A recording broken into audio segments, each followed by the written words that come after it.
प्रियाला प्रीत कळेना. आपण सहन करतो, गप्प बसतो, म्हणून ही लोक आपल्याला गृहीत धरतात. एका सामान्य कुटुंबाला आणि त्याच्या अब्रूला 4 पैशाच्या किमतीत आपण विकत घेऊ शकतो. आजी, मला नाही माहिती त्यांनी असं वागून काय मिळवलं, पण मी जे काही मिळवलंय ते मला जपून ठेवायचं. हा परिवार जर माझ्या हातून सुटला तर माझ्याकडे दुसरं काहीच उरणार नाही. आता जे काही घडलंय ना, त्यानंतर हसबंड अभिजित तोही तिच्या बाजूने असणार नाहीये. अगं तोच काय, तिच्या घरातले सुद्धा तिच्या नावाने ना नुसते बॉम्बा बोंब करत असतील. तू ना तिकडे शमी जिथे आहे ना तिथे तो CCTV लावायला पाहिजे होता रे. किमान मला ते एक्सप्रेशन्स तर बघता आले असते. बिचारी शमिका एकटी पडली. एकटेपणा काय असतं ते तिला पण कळू दे. तुम्ही स्वतःला गुन्हेगार मानू नका. इथे तुम्हाला दिलासा द्यायचा प्रयत्न करते, पण तिकडे मात्र माझी मुलगी एकटी सगळ्यांच्या बरोबर झुंजत असेल. असं मला ना माझ्या मनात एक अशी भीती येते. सारखं मला असं वाटतं की या सगळ्यांच्या सोबत अभिजितच्या पुढ्यामध्ये जाऊन पण तिला 10 वेळा माफी मागावं लागत असेल. मला ना एक अशी भीती वाटते की माझ्या या एका चुकीमुळं अभिजित आणि शमिका या दोघांच्या रिलेशनशिपवरती सगळे स्ट्रॉंग परिणाम तर. मी कोंडीत सापडलोय शमिका. मी माफ करेन की नाही, मला विसरता येणं शक्य होईल की नाही याचं उत्तर नाहीये माझ्याजवळ. कारण घरातले सगळेच या दगीमध्ये इतके होरपळलेत ना की कुठलीच भुंकर त्यांना शांत नाही करू शकत.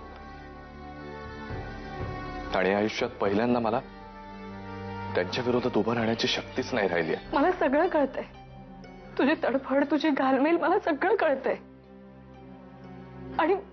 आणि मला काहीच करता येत नाही याचं वाईट सुद्धा वाटतंय मला. तू सांग ना मला, मी काय करू? जा इथून, तू इथून जा.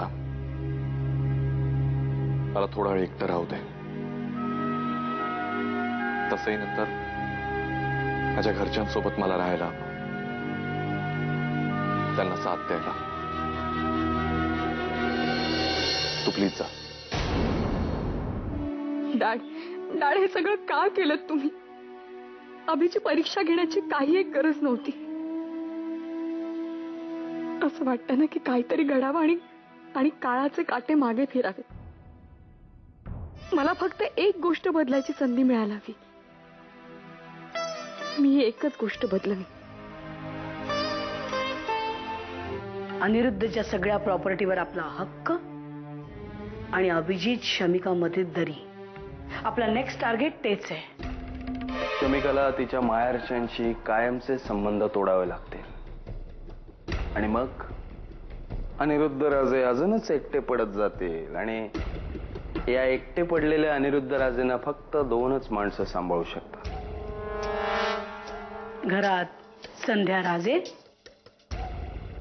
आणि ऑफिसात जय प्रभू. काही सुचत नाही रे मला. पण मी जाऊन सॉरी बोलू का रे तिकडे? काय करणार आपण? अनिरुद्ध पण हे बघ, काही असलं तरी शेवटी तू जेवून घे. काय आता सगळं फेस तर करावं लागणार ना. मला तर काय करावं?